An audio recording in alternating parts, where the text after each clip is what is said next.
Paz, meus irmãos, como é bom estar na presença do Senhor e estar falando aqui com vocês. Eu estou com uma palavra desde muito cedo da manhã aqui na minha mente, que está no livro de Gênesis, e gostaria de compartilhar com os meus irmãos e desejar um excelente domingo, tá? Vamos começar lendo no capítulo 2 de Gênesis, somente o verso 25, e depois eu vou passar para o capítulo 3, tá? Gênesis 2, capítulo 2, verso 25. E ambos estavam nus, o homem e a sua mulher, e não se envergonhavam.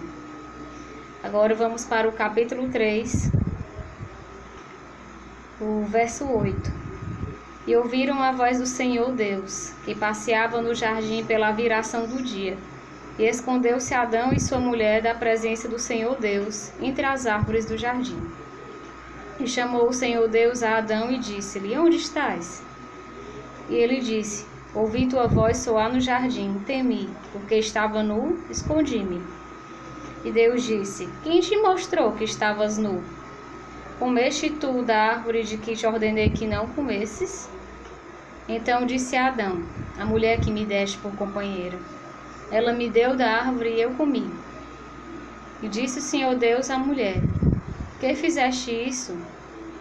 E disse à mulher: A serpente me enganou e eu comi.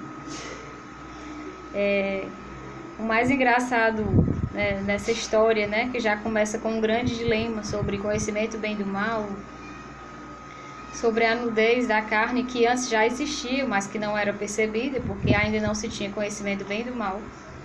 É que no meio desse cenário, os dois pensaram numa solução imediata. Na verdade, não só para a nudez, mas pela vergonha que eles sentiram um do outro e sabiam que a consequência daquele ato de comer do fruto do conhecimento do bem e do mal ia ser uma grande consequência, porque eles haviam recebido uma ordem de que da árvore de todo o jardim eles poderiam comer, não somente aquela árvore do fruto do conhecimento do bem e do mal é que eles não poderiam provar do seu fruto.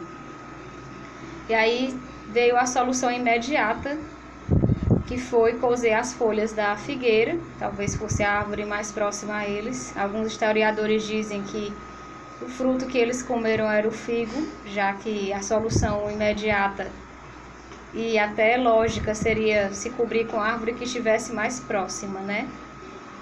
E quantos de nós já não fizemos isso? Até mesmo eu, diante de encobrir algum erro ou de tentar solucionar uma situação de forma imediata, teve uma ideia que não resolveria o problema, mas que seria imediata, né, para aquele problema. Soluções imediatas, irmãos, elas só muitas vezes prolongam nossa falta de arrependimento. As soluções imediatas, elas muitas vezes acabam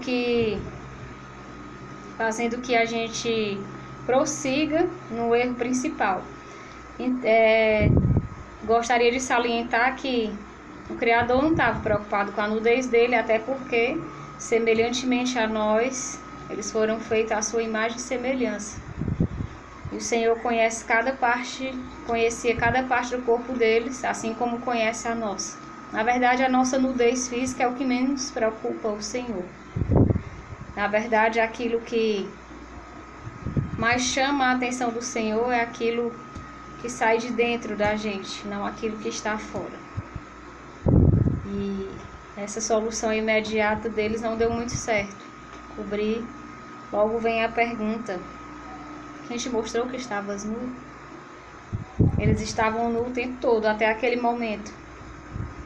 E somente o conhecimento do bem e o mal fez com que eles se percebessem um ou outro nus.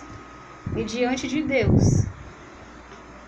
A diferença aqui tem um ponto aqui bem sutil em relação a essa nudez, que, como eu já disse, eles esqueceram até da transgressão que cometeram e colocaram foco somente na nudez, achando que isso era o que preocupava e que talvez os envergonharia diante de Deus. Esse é o nosso problema.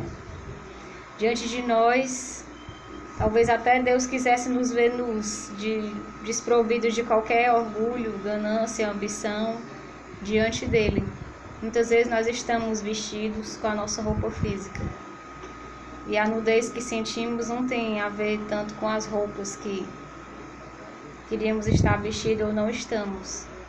Tem a ver com a nudez do nosso caráter, com a nossa falta de arrependimento, que talvez foi o que faltou nesse momento em Adão e Eva.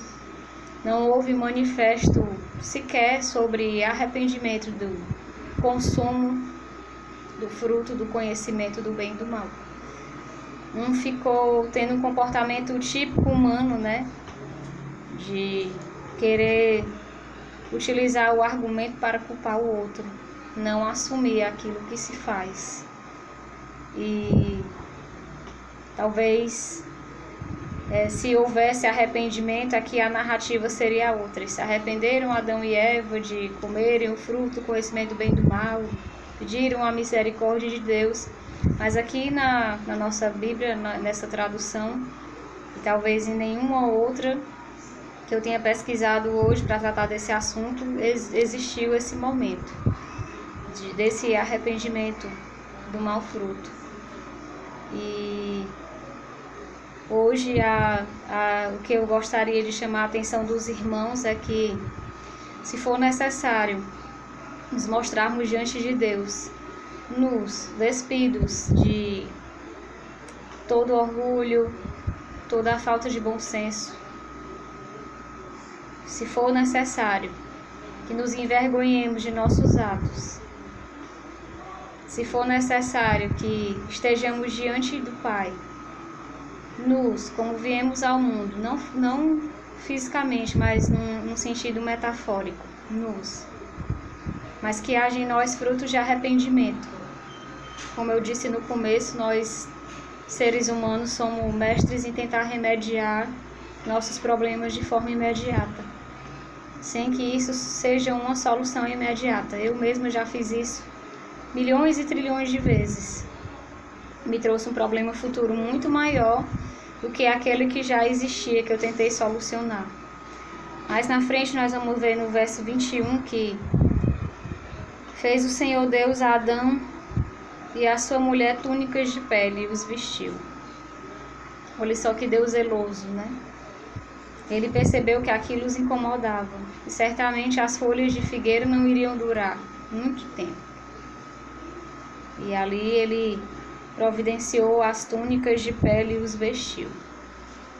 Você conhece um Deus tão zeloso como esse? Eu só conheço esse.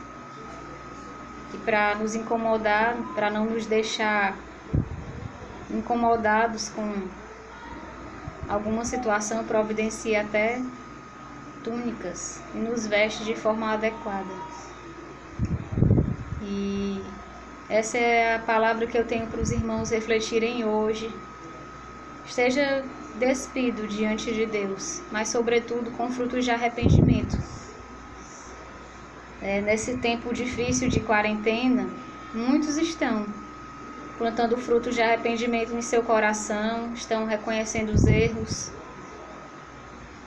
e não estão tão preocupados mais com as vestes físicas, mas com as vestes morais. Nunca é tarde para que se apresente ao Senhor o fruto do arrependimento, das más ações. E todos os dias, se não fizermos esse exercício diário de arrependimento, vamos acabar como aquele fariseu lá dentro do templo, orando para nós mesmos e dizendo que nós somos assim, somos bem superiores àquele publicano, ou somos superiores a sabe-se Deus o que, aos nossos irmãos. Então, quando deixamos de viver em profundas razões que nos levem ao arrependimento diário, aí há algum problema. Então, desejo para os irmãos uma boa noite, que reflitam nessa palavra que me fez refletir durante todo o dia, e que possamos estar diante do Pai, não com sentimento de vergonha, mas com sentimento de arrependimento e crendo que Ele é o único capaz de nos conceder a salvação em Cristo Jesus. Um grande beijo para vocês. Até a próxima, se Deus quiser.